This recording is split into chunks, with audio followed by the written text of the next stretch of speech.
New Thought Media Network. We are a global broadcast network of positive music, media, and entertainment, inspiring humanity's evolution along the journey of enlightenment and creating a world of love, peace, empowerment, and prosperity for all. New Thought Media Network. Positively inspiring.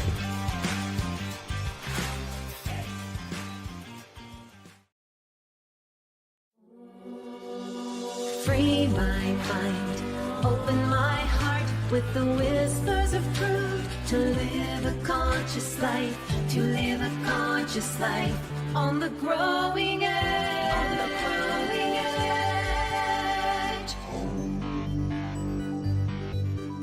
edge. And now, here's Allie. Hello and welcome to Growing Edge Live. I'm Allie Benjamin, and it is my great joy to be here today.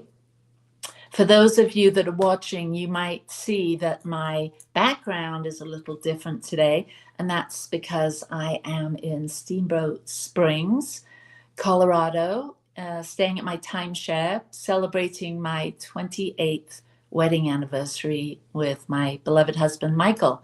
And so, we're just wrapping our stay up. And here we are at the green growing edge of our own becoming. Thank you for being here today. If you're new here, this is your first time, I'm glad that you found us.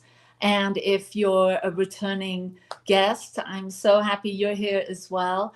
As you know, we have conversations here with soul-centered individuals that channel their time, their talent, their energy, their resources, their love into doing good work in the world. And we need to hear the good news. And that's what we share here today. We dive into people's lives that are doing creative things. Today, I have an amazing guest. He's back for a second visit, and I'm very, very grateful to have Dennis Merritt Jones as my guest today. Dennis is a thought leader, an author, a teacher, and a mentor. Dennis is a prolific writer. He's authored books including The Art of Abundance, The Art of Uncertainty, The Art of Being, and Your Redefining Moments, and has published many articles. And I have a feeling that there's more, I've seen more books with your name on it than just those 4, by the way. And Dennis is a sought after presenter, and he's worked with countless individuals, and he is a friend of mine. Welcome, Dennis. Thank you. It's good to see you again. I got to tell you, Allie, I love your introductory song, that living a conscious life on the edge of the green growing edge. That's just powerful, wonderful music. And it's a great way to plant seeds for your viewers too. I love it. So thanks for having that. Thanks for having me. Yeah. Oh, well, it's really good to have you back. And last time you were on, your book, the Fear, what's it called? When Fear Speaks, Listen. Yes, When Fear Speaks, Listen. The 7 messengers of fear. Yeah. Right, and I didn't have that in my intro. So so last time you had finished writing it, and it was just about to be published. So how did that go? How did it land? Were you surprised by things? What was it meeting the moment for many people? Thank you for asking that.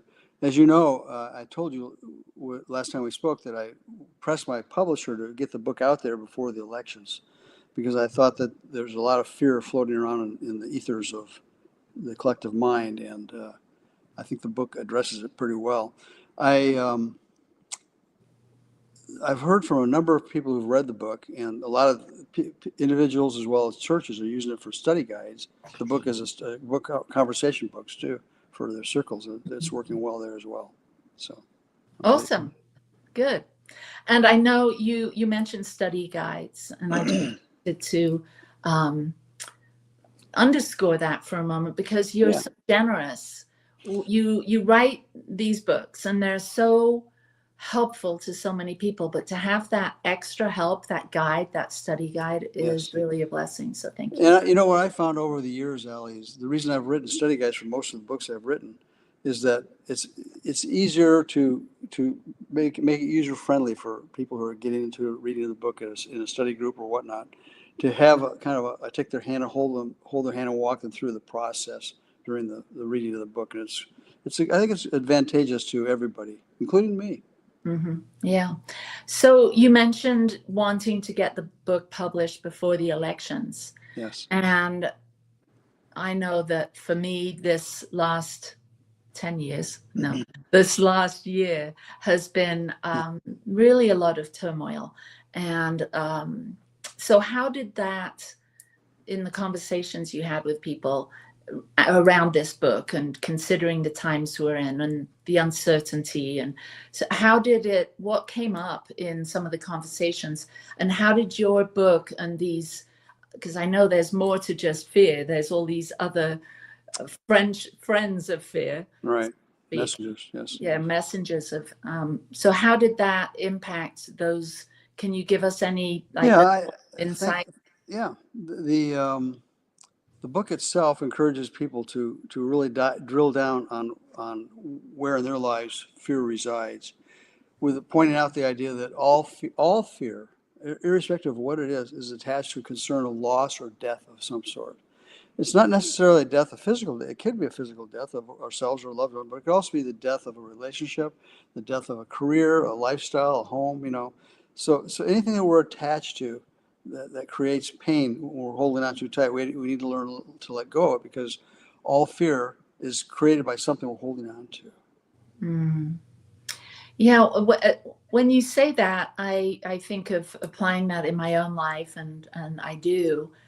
And I wonder, if we're so unattached, like if we keep fear and anxiety and all of that kind of at an arm's length, would that give us, how do we maintain connection and relationships and, be a part of life when we're, and still experience those things, but not let them? That's a great question. I think you mentioned we're keeping fear at arm's distance. It's just the opposite in the book. I talk about bringing fear in close and embracing it.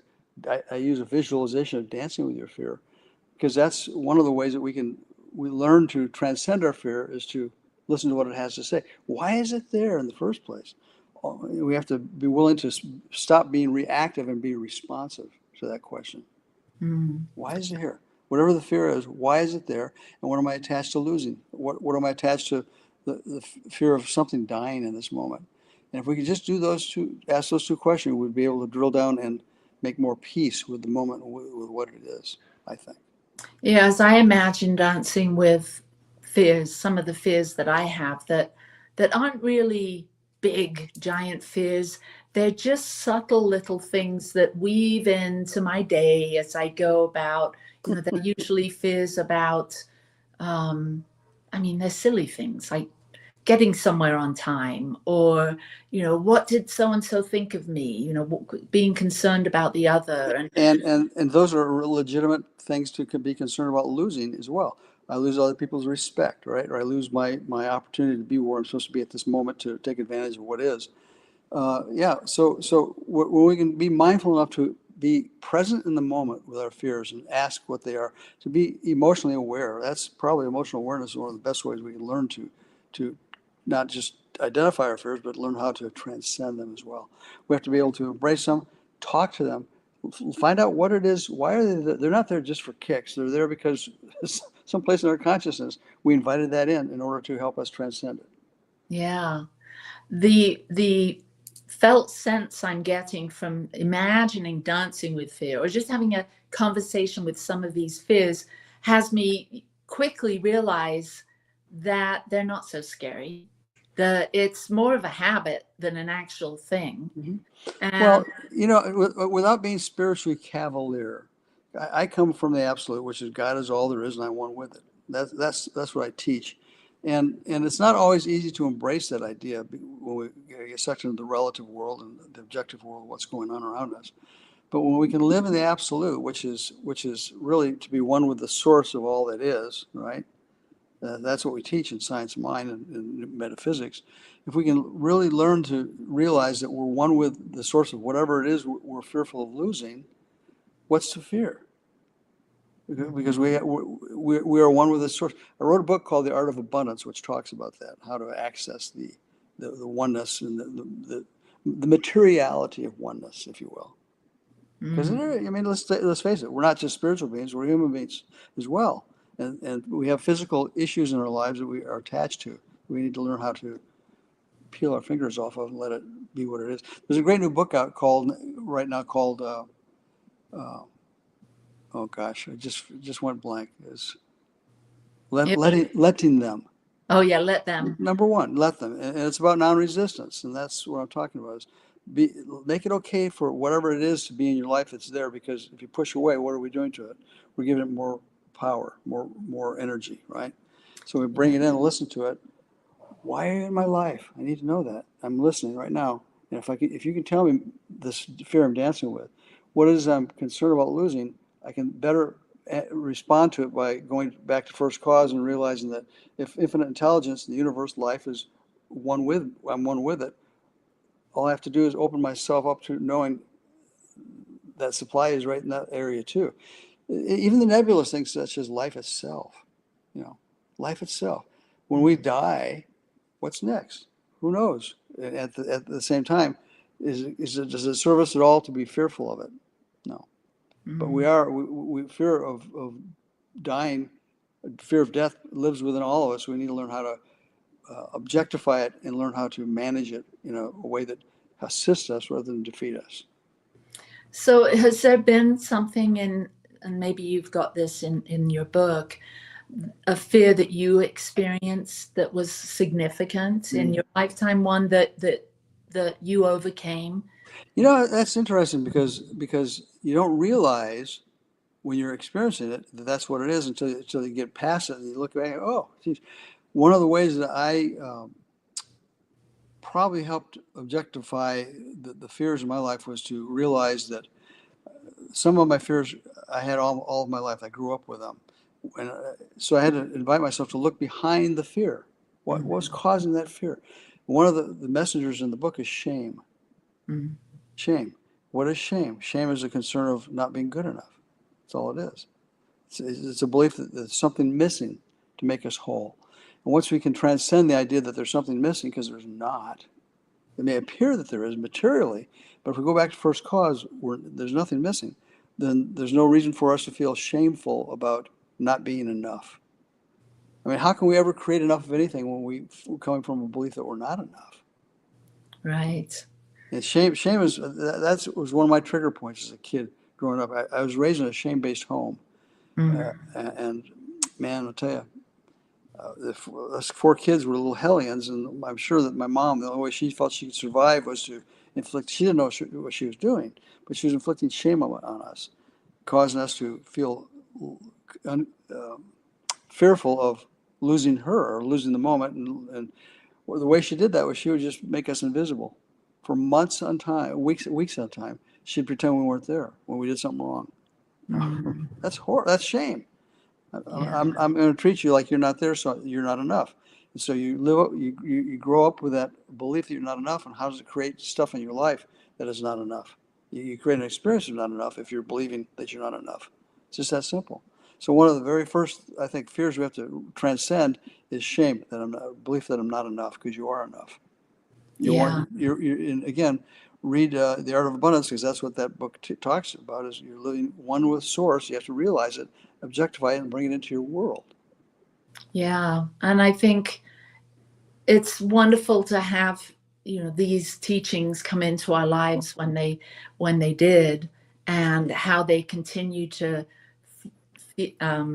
fuel us. Yeah. And when you're talking about shame and you're talking about your childhood, I think many of us, and I'm a coach of the Enneagram, and so when you're talking about shame is linked to 3 particular types: type 2, 3, and 4. And this segment is about emotions and heart-based individuals. And I think for those types of us that experience a lot of shame, it is to do with that wanting to maintain connection with those important people in our lives. Yep. And to have someone not, to abandon you or to ghost you, which it sounds like, your experience was a little bit, or expect you to achieve. Yes, but not living up Allie, imagine how much better our lives would be if we just were aware that was what was happening, Right. rather than being a victim of it. Oh my gosh. Yeah. Become the observer of it, and when you observe it, understand that you have the power to transcend that belief if you're willing to embrace it and do the work. Exactly. And then, shame can be there in the background and probably will rear its head occasionally. Well, it will. Let's face it, we live in a shame-based culture. Mm-hmm. I mean, look at TV, and every advertisement you see is to convince you that you're not enough. Right. You're missing this one thing, whatever it is, a product or whatever it is. If you have this, then you're gonna be happy. You'll be healthy. You'll be complete. That's bullshit. That's not true. That's not true. There will always be things out there that the world's going to convince us that until we have it, we're not going to be whole. Wholeness is a state of mind. It's not conditions. Yeah. Yeah. And that really comes from this connecting with this complete, absolute premise that there is only one. There is only one life. Oh boy, I tell you what, Allie, that I've been in science of mind now 40 years. I've been a minister for 40 years, and that was one of the very first things that it brought so much healing and peace to my life to realize that I was one with the source of my good, my Creator. Mm-hmm. When I really drilled down into oneness, that became a defining moment for me that then changed everything in my life. It's how I brought my message into my ministry for so many years. And I try to continue to live in that consciousness of oneness. There are times when I forget it because the world, when I turn on the 6 o'clock news, it's convincing me that there's two-ness, there's not oneness. And yet I know in my heart of hearts, that's nonsense. If I can just maintain the belief, consciousness, that I'm one with the source of all that is, and we are whether we know it or not, whether we like it or not, it's the truth. If we can maintain that consciousness, at some level, it will spill over into our lives if we let it. Yeah. If only we could remember, but it seems like we do swing back and forth in this duality of forgetting our source and who we really are, and then inhabiting that personality that's quick to, compare or feel shame or that. And Allie, that's why I think mindfulness is so important to practice in our daily lives. I don't think we get it in metaphysics. We talk a lot about it, but do we really practice it? I was very, very much influenced when I started studying Buddhism and the practice of mindfulness and how it's done in Buddhism. And it's a huge relief to be able to be so focused and present in the moment that that's all there is. Try it. Yeah. Not easy, but it's possible. So how do you practice mindfulness as you go about your day? Because I don't know what you do all day. Well, well, you know what? I'm getting 40 years of metaphysics. I'm starting to unwind my need to be out there teaching it all the time, practicing it more. I teach breathing, that our breath is tethered to the present moment. If we're aware of our breath, it'll tether us to the present moment, which is where life is waiting for us to show up at all times. That's the only place it can be, is in the present moment. And yet where our bodies are always present moment. They can't be any place else other than the present moment, but where are our minds a lot of the time? Mm-hmm. They're the future or the past, right? And you can't be, that's not practicing. Mindfulness is to be present in the moment. A lot of people confuse mindfulness with awareness. Mm-hmm. Mindfulness is the ability to be present in the moment with what is. Awareness is the ability to focus on what is. Mm-hmm. So they go hand in hand, but you can't really have an awareness if you don't have mindfulness to bring you present in the moment. Mm-hmm. So you practice mindfulness as you're unwinding from your years worth of staying busy and connected and teaching. And so how's that going? How are you able to, resist the temptation to do it? There are days when it's more challenging than others. Can get a witness for that. Anybody out there, probably would agree with it. There's days, there's good days, there's not great days. So I think it's a matter of making a decision in the not great days to be conscious enough to observe where your mind wants to take you and say, wait, stop. That's not where I'm going to let you go. But that requires awareness with mindfulness. I just, when I find myself, my mind running away with the scenario, I stop and I breathe. I breathe. And I have a mantra that I use. I've shared it with you before. I know you know it. It's a very simple one. On the in-breath, God is. And on the out-breath, I am. God is. I am. And if we can just slow down for 5-10 seconds and do that consciously, intentionally, our mind will settle down and we'll come back to the present moment and make ourselves available to what is. Not easy, but it's possible. Do you practice meditation outside of doing it yourself? Are you a part of a community at all? You know, I took a walk this morning down. I live in Florida, right on the water. There's all kinds of meditation groups out there. People doing Tai Chi and things like that. That doesn't call to me like it used to. My form of meditation now is when I walk, I breathe, and I don't close my eyes. It's not the meditation where you go into a deep, om state. It's more of being present with what is in the moment. That can be a meditation. I used to teach, and I still do. I meditate when I drive the car. Now, obviously, I'm not. My mind's focused. I'm not closing my eyes. I'm not drifting off everywhere.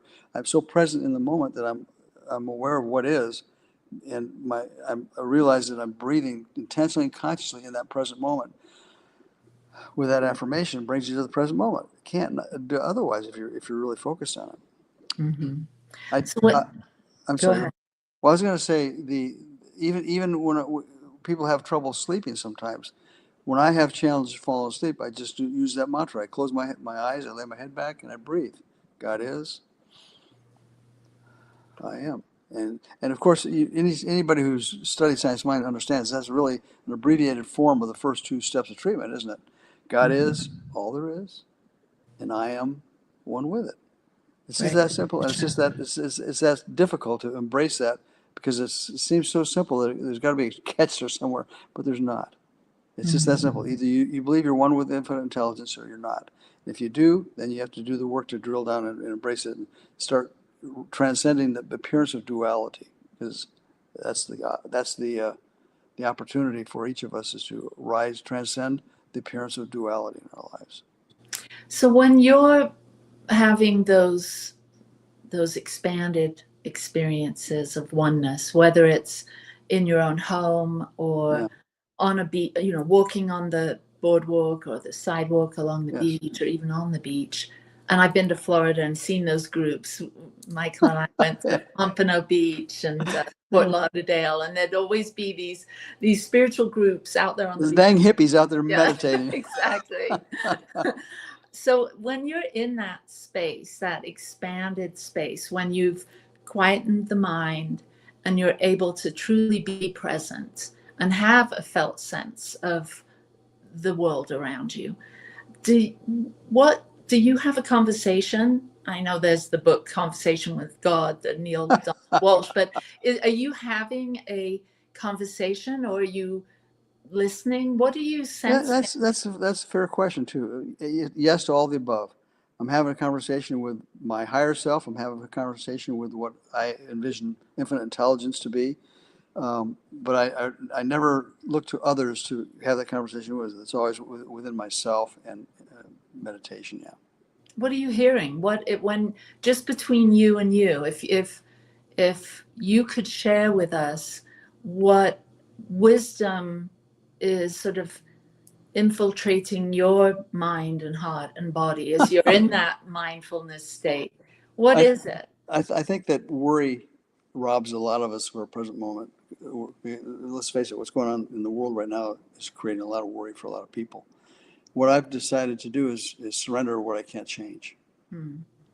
That's the key right there. Is if you understand, if you're confronted with concern about something, either you take action to change it or do something about it, or you stop and you just let it go and let it be.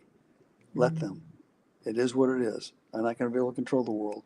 The minute I stop trying to control the world, I can go within and begin to control what I have control over, which is my next breath and my next thought. That's about it. So what for those, because I know there's many in New Thought, in the New Thought movement, that write and speak about spiritual activism, of not just sitting and accepting or being and accepting, and you know, there's a fine line for me personally. You know, I do I go to that protest? Do I sit and meditate? Do I have an opinion? Do I not? Do I speak out? Do I keep my opinions to myself? And so I'm wondering, what are you thinking as far as spiritual activism and what we as metaphysicians might do out in the world? Or is it more important to do the inner work? Or of course, that's a rhetorical question. I think you know the answer. Where I'm going with that is that, you know, the world around us is a reflection of what's going on within us collectively. And so I practice surrender a lot of the time. I just, not my will, Father, but thine. God, it is so hard sometimes to just let go and trust, especially when we got stuff going on in our lives that are causing pain or fear or concern of physical loss or material loss. It's difficult to just, God, as I am, I'm going to give it all up. But you know what? At the end of the day, that's the answer for me. Yeah. I don't know if I can be that confident in my own life with not being a little bit of an activist. And I think what sparks that in me is I currently live, 2 of my granddaughters live with me. And the third one lives close by. Yeah.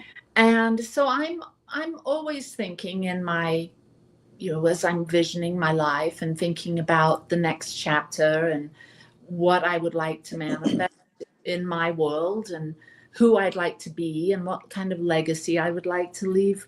I feel a responsibility. I haven't yet clearly defined what I can do about it, but I don't want to sit around while my granddaughters are upset. Like I hear you. My 14-year-old will say negative things about certain political or people in the media. Well, there's no question about the fact that spiritual activism is where a lot of people in metaphysics and New Thought are called to it. You know, even Ernest Holmes said, treat, and move your feet. Move your feet. There's the action there, right? You know, action without faith without action is dead. So we have to be able to find a way to bring the actualization, to be self-actualized, is different for everybody. I was a member of the leadership council for AG&T for years, and they were very focused on spiritual activism. You know, injecting consciousness into the world politically, spiritual consciousness politically, and I am not convinced that that's the only way to do it. As metaphysicians, I think we have to each realize that. Yeah, I hate to be so, you know, simplistic about it, but as within, so without. Mm-hmm. As above, so below. Jesus summarized it beautifully in his ministry. He boiled it down to 2 things. I and the Father are one. There's oneness, right? And it is done unto you as you believe. There's a law of mind. If you can embrace those 2 things, you're one with the source, you're one with it, and you've been given the power of consciousness to be able to determine the reality of your life. The reality doesn't mean the appearance of it, the reality of it. You're going to end up being more at peace with yourself than most people on the planet. All right. We're going to take a short break, and we'll be back in a couple of minutes. Cool. Please help us say thank you to our organizational sponsors, including the Hefferland Foundation, Affiliated New Thought Network, International New Thought Alliance, Science of Mind Archives and Library Foundation, Center for Spiritual Living Denver, Center for Spiritual Living Midtown, New Thought Philadelphia, Planned Happiness Institute, Summit Center for Spiritual Living, One Heart Retreats, Center for Spiritual Living on the Lake, Unity, Kitchener, Unity Spiritual Center, Ottawa, Om Center for Spiritual Living, Satya Center, Begin Within Ministries, Center for Spiritual Living, North Jersey, Unity of Savannah, and the Center for Spiritual Living, Seattle, as well as all of our individual donors. Thank you for being part of the New Thought Media Network. Please like, share, and subscribe. New Thought Media Network, positively inspiring.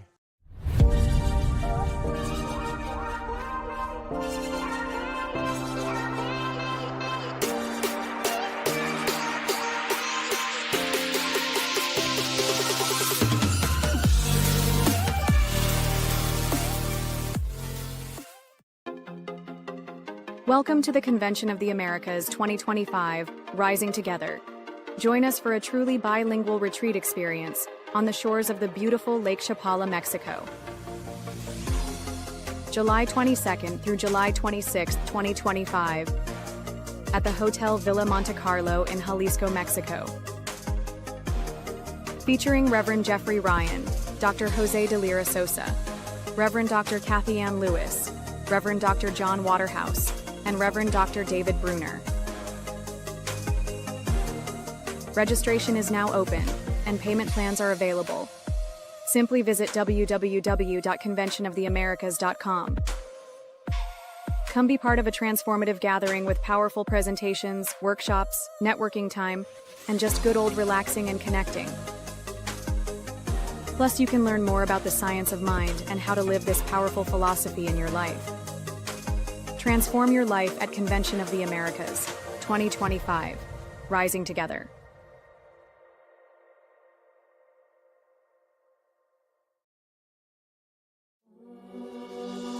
Free my mind, open my heart with the whispers of truth. To live a conscious life, to live a conscious life on the growing edge. On the growing edge.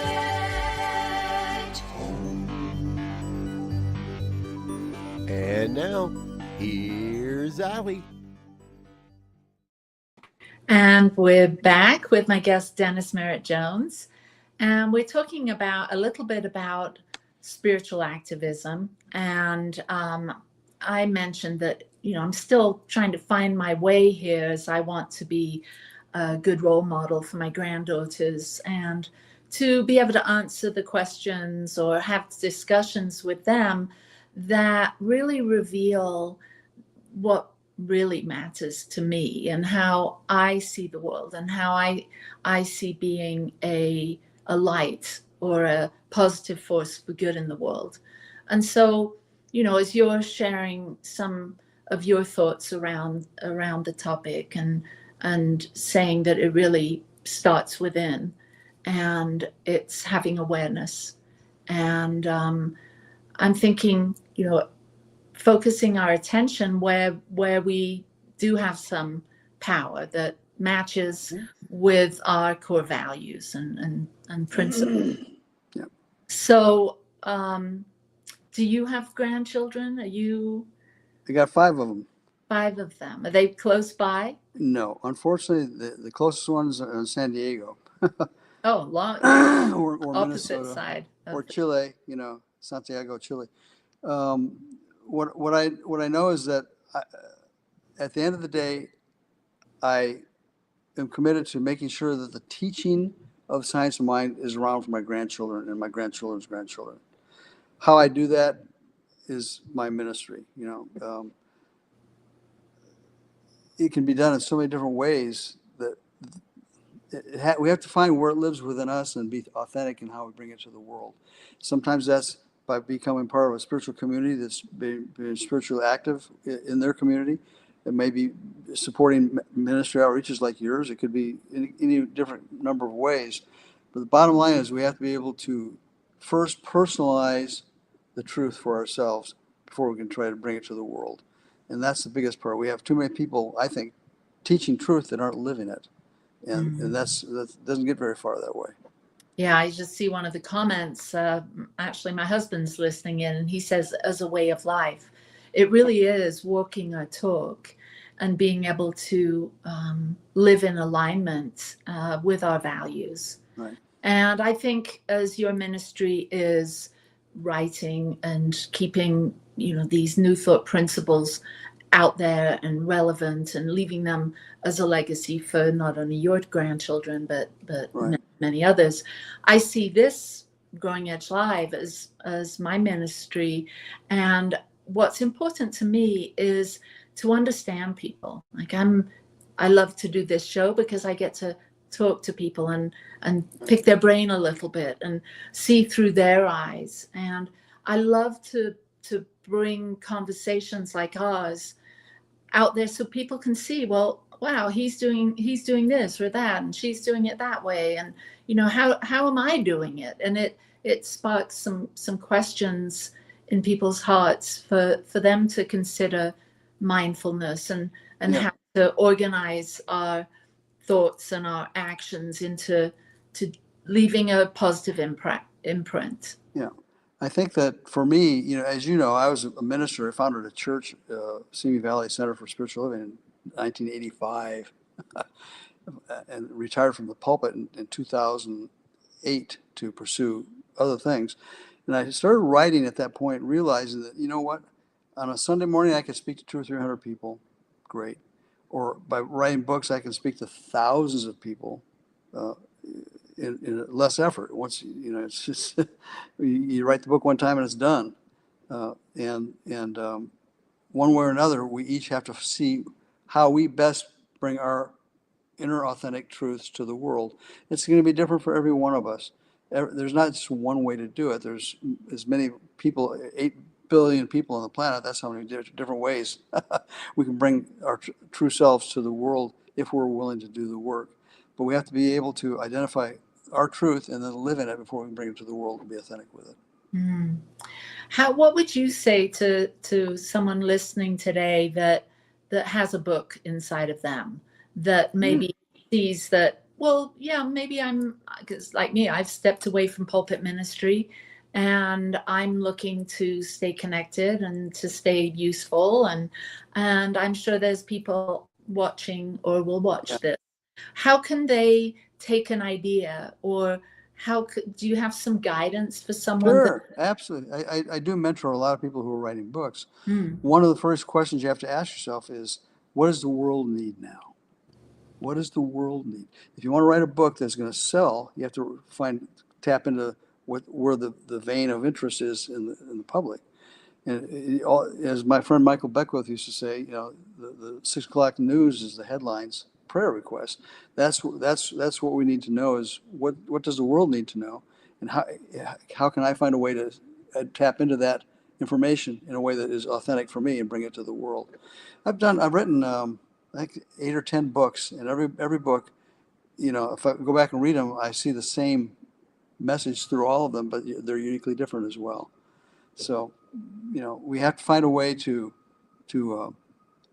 be who we are and find the best vehicle to deliver that self to the world. What themes are emerging for you? And do you have another book? At this point, I'm still kind of uncertain about that. Good title for a book, huh? The Art of Uncertainty. I'm not sure if I got another one in me or not. I think I have things to say, but I have to give myself permission to. Once I decide to write a book, I have to sit down and commit to the practice of it. It's not easy to write a book. It's not. I'll be honest with you. It's not easy. This last book, I think I shared with you, the When Fear Speaks, Listen. I sat down and I took dictation on that. That just downloaded so quickly for me. I didn't even think about it. It was just right there. I wish to say that all my books were that simple, but they weren't.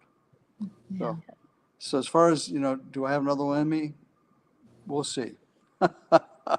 So are there themes if you answered that question that you had, what does the world need now?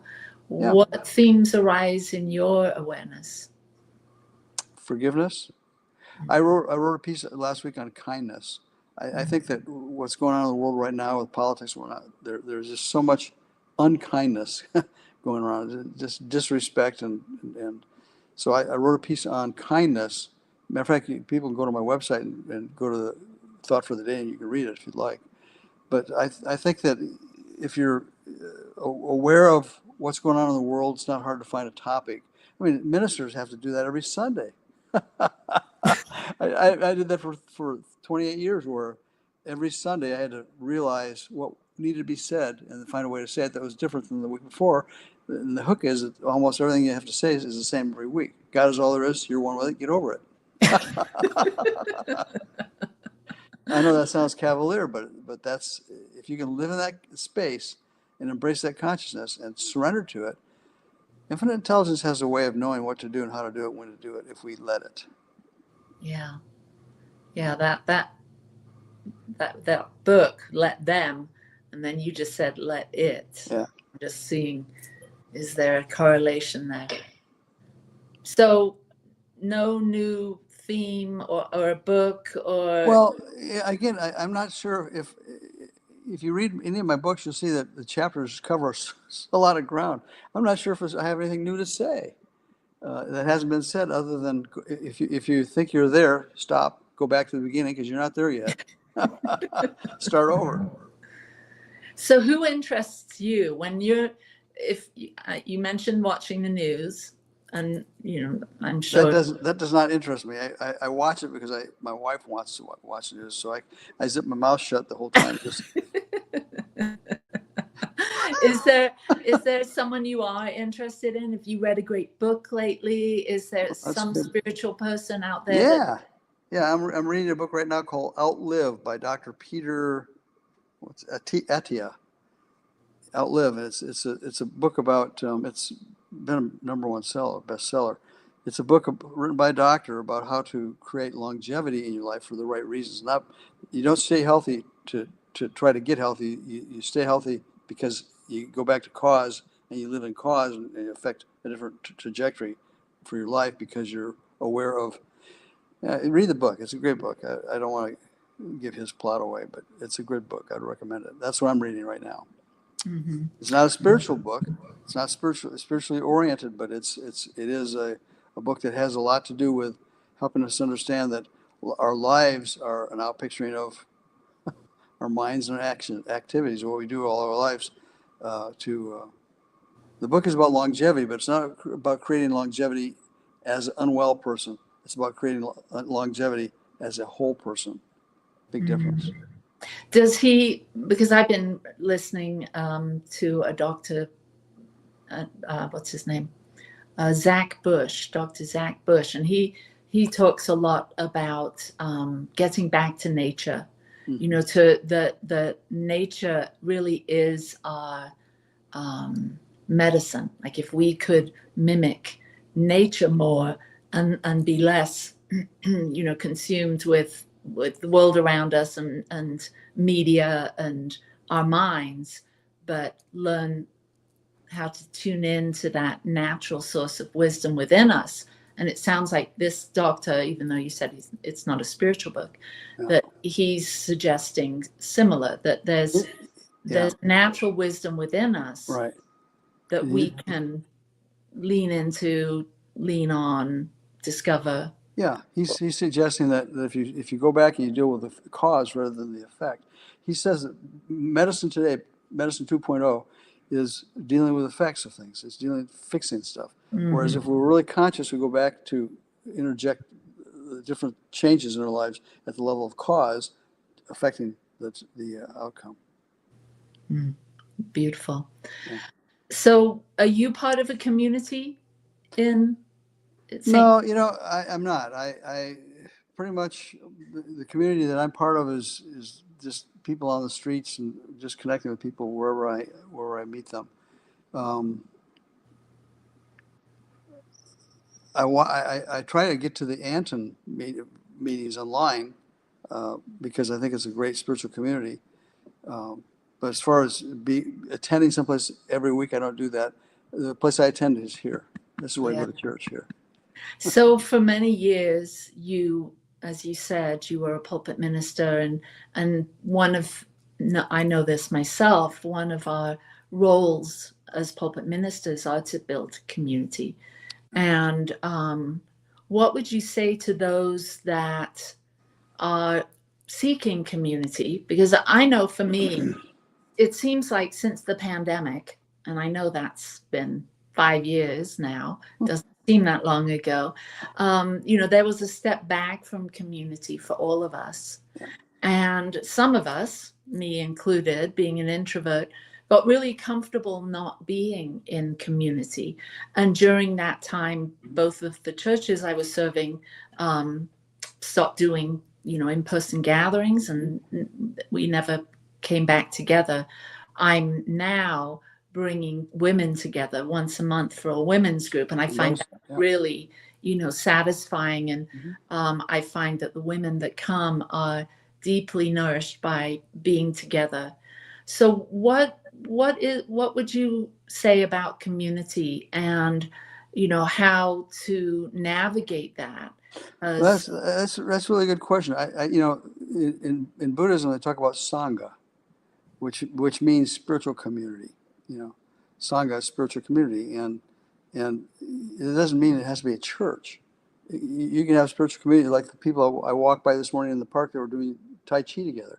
To me, that's a spiritual community because they were practicing the same thing to achieve a goal of oneness or whatever it would be by doing the movements and the practice.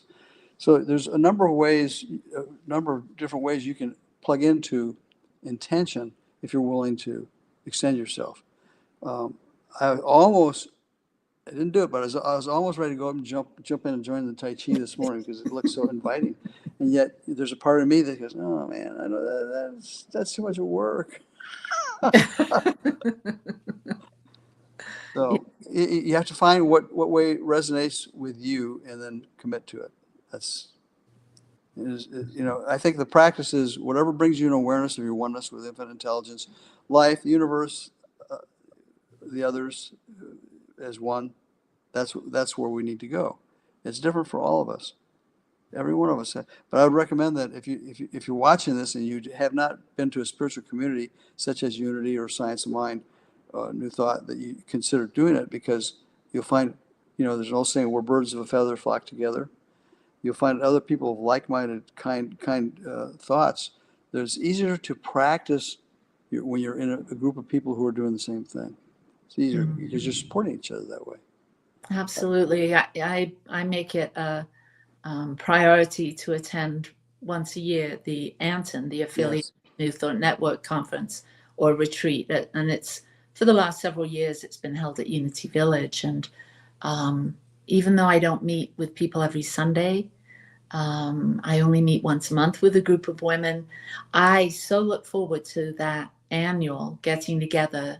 And this year we've got all of our keynote speakers are from within the organization. So it's going to be really get to know each other. Yeah, that's great. Very cool. Yeah, and Ricky Byers coming to she's wonderful. Music. Yeah. So speaking of music, I know that you're a musician. You're a songwriter, singer. Are you playing? No, I've pretty much laid down my guitar a year or so ago, and I just decided that music. There's a million musicians out there that are doing the good work and not getting the exposure. They don't need any more competition. So. So it doesn't do something for you personally. Like I'm an artist. I didn't say that. I didn't say that, but my wife was telling me to go find a group to play with, to get involved somewhere in the community making music, because there's no question that music has always been a huge part of my life, and yet I've lost some of the skills in my hands. I've developed some arthritis in my knuckles. I can't play guitar very well, so if I do music in the future, I'm gonna have to find a way to do it with my voice and not play an instrument, which is difficult for me. Yeah, I can hear you. I suffer with rheumatoid arthritis and my fingers, it's hard to practice my art, which is painting. Yeah. And I find that, I also love music. And every morning, my husband and we like to do our meditation, and we have a drum, and I like to play the flute, which is very awkward, with my hands and the way my elbow doesn't bend. And it can be very frustrating to have such a passion for something, but then physically not be able to do it like you used to. Yeah, boy. God, that's And so true. Yeah. but I'm just, I'm saying to you, it even though I'm awkward with holding the flute, and even though I'm awkward painting with, my paintbrush, I do watercolors, there's such, it's like a healing balm for me to actually do it. And then a mental discipline and practice not to be critical or judgmental of the music I produce or the art I produce because of my physical limitations. So it's humbling. It's a humbling thing. It is humbling, especially when you've been a professional at it. Like I played music for a living before I became a minister, and I was very good at it, And it's frustrating now to not be, in my mind, I'm very critical, self-critical, good enough to present it to the world because it doesn't sound like it used to. However, I've written some great music which has been recorded, and it's there for posterity. Yeah. I think that this is something that, aging isn't for the weak of heart. And I have a lot of compassion. My mother was an Olympic athlete, and she suffered at the end of her career. She suffered a torn Achilles. And so I've had the privilege and the reality of watching her be that athlete no more and live most of her life still regretting, still feeling, feeling that loss, I guess, of abilities that we no longer can do, or goals unrealized. And so that's, I guess, your book about fear would be helpful for those that are dealing with these kinds of limitations or losses. Well, judgment is one of the other messengers of fear, and too often we live fearful of other people's judgment of us. And that we let that define us and slow us down. I'm trying not to let that concern, fear pop up. Although, I'm human. I guess everybody has fear, lives in a little bit of fear of being judged by others. And until you reach a point where, you just let it be what it is. Let them have your opinion. It's okay. Yeah.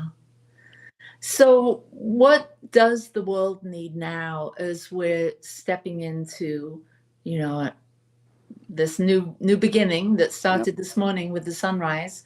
What does the world need now as we consider all the things we've talked about here today? We've talked about, the chapters of our lives, that they change. We can't hold on to things that aren't, realistic or aren't ours anymore. We can be practicing mindfulness in the moment and appreciating what we have and enjoying the simple pleasures. And whilst all this,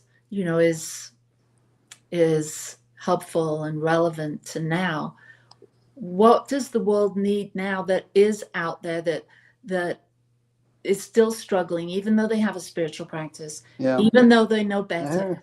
And they look out there, they turn the news on or watch it because their spouse is. What do we need? Well, as the old song goes, what the world needs now is love. But that's too broad of a concept. I think you need to find a way to narrow that down and make it a practice. For me, again, I mentioned it earlier, kindness. The world needs to be more kind right now. We need to treat each other with more kindness, because I think that opens the door of perception to love. I think we have to learn how to be kind. And I don't know one human being that does not like to be treated with kindness. They're animals. Kindness is a healing balm that when we issue it with authentic kindness, it's without an agenda. It's without any purpose other than to be who you are, to be the vessel through which infinite intelligence, life, love, God unfolds itself with grace and ease. That's how we extend ourselves to others. Kindness seems to be the way that opens the channel between the two of us. Mm-hmm. Just treat people with kindness, because that's missing. Oh, that's missing in the world. So we see, just go on Facebook, watch the mean-spiritedness that people are, posting. It's just horrible, and it doesn't have to be that way. Kindness is something like everything else. It's a shift in attitude and perspective and perception. when we choose to see the world, our perception, through the proper perspective of oneness, it's easy to be kind because you stop judging. Mm. It's when we judge others, it's easy to not be kind, Mm-hmm. to be critical. Yeah. That gets us nowhere as a culture. And just be kind. keep us separate. Yeah, be kind. Mm-hmm. So how can people get in touch with you? And you mentioned that you do mentoring for people. Is this mostly for writers, or? Well, it's for any. A lot of my clients have been very successful lawyers, accountants, doctors, people who have already achieved success in their lives, but they're looking for a way to make peace with it and to draw more joy out of their lives. Mm-hmm. So that's one element that I work with. I also work with people who want to start a business or create a book and find a way to get it to the world. So yeah, that's what I do in my mentoring. And I'm at an age now where I'm not really interested in saving the world. I'm interested in knowing that everything I do adds to making the world a better place. And that's, I think, probably which most of us get our arms around. To save the world's too huge of a concept. To make the world a better place just by being a better human being. That's as good as it gets. That's beautiful. Well, thank you, Dennis, so much for sharing with us here today and letting us have a little peek into your world. Yeah. And your message of practicing kindness is really received here in this heart. And, I know it is. Thank you. And thank you so much. Yeah. And thank you, everyone, for watching today. Yes. I look forward to being here again next week.